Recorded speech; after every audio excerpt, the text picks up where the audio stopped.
Kita nggak perlu jadian untuk saling mengikat. Cukup saling sayang. Bel pertanda istirahat baru saja berbunyi beberapa detik yang lalu. Namun kantin sudah dipadati murid cahaya pelita yang berniat mengisi perutnya. Termasuk 4 gadis yang sudah duduk di kantin sejak 10 menit yang lalu. Karena guru pengajar mereka yang tidak masuk. Heran gue, anak-anak udah kayak gak makan sebulan aja. Caca menunjuk kerumunan murid yang antri. Mulai dari membeli nasi goreng, bakso, siomay, serta makanan lainnya yang dapat mengenyangkan. Mira terkekeh pelan. Kayak lo gak aja biasaannya. By the way, gue denger katanya bakalan ada acara baksos. Dia memulai membahas kabar burung yang ia dengar. Baksos, bakti sosial OGEP. Gue tahu, bego. Mira menjeda ucapannya. Maksud gue, baksos di mana? Kapan? Di mana? Tanyain sama Pak Botak sayang itu. Ucap Gea yang dihadiahi Mira dengan lemparan kacang yang dimakannya. Caca menatap lurus ke arah pintu masuk kantin. Mata beliaunya membesar. Itu Malven. Pekiknya dengan amat sangat tidak santai. Jari telunjuknya terarah pada Malven beserta 2 temannya yang memasuki kantin. Sekarang, 4 gadis itu menatap lekat ke arah Malven dan teman-temannya yang duduk berjarak 2 meja dari mereka. Itu Malven sama... Caca mencoba mengingat nama gadis yang duduk di samping Malven. Anita bukan sih? Anita Hanaka, gadis berkulit kecoklatan yang aktif dalam organisasi OSIS itu merangkul mesra lengan Koko Malven. Mendengarkan lagu Jumawa karena sedang duduk tepat di samping sang pangeran cahaya pelita yang begitu didambakan para gadis. Malven memang bukan sosok yang dapat ditolak dengan mudah pesonanya. Siapapun mengakui hal itu. Tapi Kinar ingat sikap buruk cowok itu yang begitu kontras dengan tampangnya. Yang bendera umum OSIS bukan? Tanya Mira yang dianggupi Caca. Kemarin sama bendera umum MPK, sekarang OSIS. Debak emang si Malven. Pantas aja OSIS sama MPK gak pernah damai. Ternyata salah satu pengisunya adalah saudara Malven. Bahasa lo, Ca, udah kayak calon anggota DPR aja. Tanpa diperintahkan, Kinar yang sendiri tadi membisu, menatap hoodie milik Malven yang ada di atas meja. Ia sengaja membawanya tadi karena berniat mengembalikannya pada simpunya. Perasaan ceweknya Malven gak bisa habis deh. Dari stok cuy. Kelakar Gea yang disambut tawarnya Caca dan Mira. Ingat dengan title Malven sang Casanova. Bukan hal luar biasa jika cowok itu gonta-ganti pacar seperti mengganti celana dalam.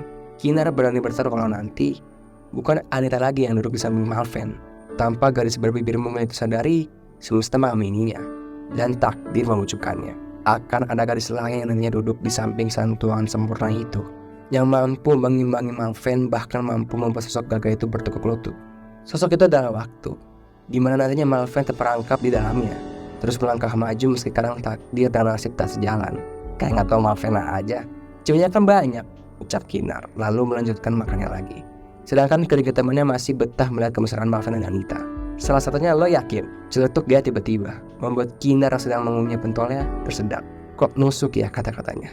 Cewek lo notep kesini tuh bro, goda Daniel pada Malven yang disambut tawa jenaka Leon. Bagi Daniel dan Leon, Kinar itu luar biasa karena selama ini Malven tidak pernah mengakui hubungannya dengan pacar-pacar sebelumnya. Namun Kinar ditembaknya di depan umum. Well, meskipun apa yang dilakukan Malven tidak terdengar seperti menyatakan perasaan, namun memaksa. Cemburu tuh Mal, Leon menyeru pesonanya. Lama-lama tembak cantik tuh cewek kalau diliatin. Malven yang awalnya fokus pada handphone mendengar dan menatap Leon dengan sorot nyentuh dia.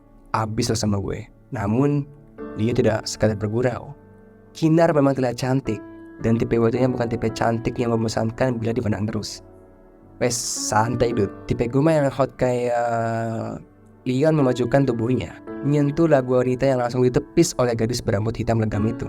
Leon mengucup ujung tangannya yang tadi menyentuh tubuh Anita, mengedipkan sebelah matanya untuk menggoda gadis yang terang-terangan memanggil sahabat itu.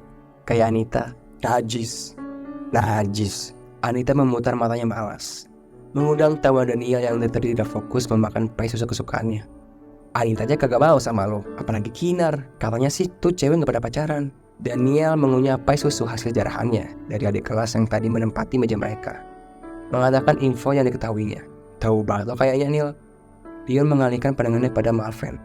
Hati-hati bos kalau ditikung. Pernyataan Leon tersebut berujung citakan dari Daniel. Tapi yang kaku-kaku gitu biasanya berjubel. Gak kayak lo kan tak? Sialan, kutuk Anita. Benar, kata gadis-gadis yang sebelumnya dikasih Malven, duduk di antara 3 cowok itu artinya siap dibully oleh Daniel dan Leon. Dan jangan berharap Malven akan mau dapat pembela mereka. Malven, Daniel, dan Leon itu sepaket. Mereka satu kelas dan satu eskul basket. Ketiganya memiliki karakter yang berbeda. Meski begitu, ketika sama-sama suka membuat onar yang membuat muridnya segan atau mungkin takut memiliki urusan dengan tiga sekawan itu. Hanya yang tidak punya malu dan memiliki mental baik yang bisa duduk di samping tiga sekawan itu, seperti Anita. Tuh. Daniel berlagak manis, mengadu pada Malvin. Cewek lo ngomong kasar tuh bro, bacot ya lo Neil, belum pernah dicium kudanya kali ya. Karena gentar, Daniel justru mau menunjukkan wajahnya. Nih cium. Anita mendorong cowok itu kasar. Apaan sih? Perdebatan keduanya terhenti saat seseorang tiba-tiba saja meletakkan hoodie di atas meja. Mereka secara serempak menatap pada sosok yang meletakkan hoodie itu. Tentunya dengan pandangan yang berbeda-beda. Makasih hoodie-nya. Udah gue cuci by the way. Gadis dengan surat tegara itu menatap terus pada Malvin. Seakan di sana tidak ada Daniel, Lia, dan Anita. Lalu pergi setelah menyelesaikan ucapannya. Diikuti ketiga sahabat gadis itu yang tersenyum penuh arti. Gak sopan. Celetuk Anita sinis. Kayak lo punya sama satu ucap Lian pada Anita yang membuat wajah gadis itu memerah. Emosinya akan segera meledak karena Daniel dan Lian terus memancingnya.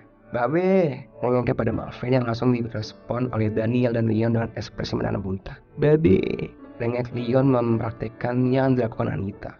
Menggoyang-goyangkan lengan kokoh Daniel. Daniel yang menjadi objek Leon berdecih. Cica hijir tentu tidak akan menolak jika yang melakukan itu adalah seorang gadis. Nah ini Leon. Mereka sama-sama berpisah. Sedangkan Malvin hanya diam dengan pandangan yang terkunci pada punggung Kina. Hingga gadis itu menghilang di balik persimpangan koridor. Pandangan itu tertuju pada hoodie miliknya yang kemarin dia pinjam kepada Kina. Tersenyum kecil Malvin meraih hoodie itu. Bangkit dari duduknya dan melangkah menuju kelas tanpa menghiraukan panggilan teman-temannya.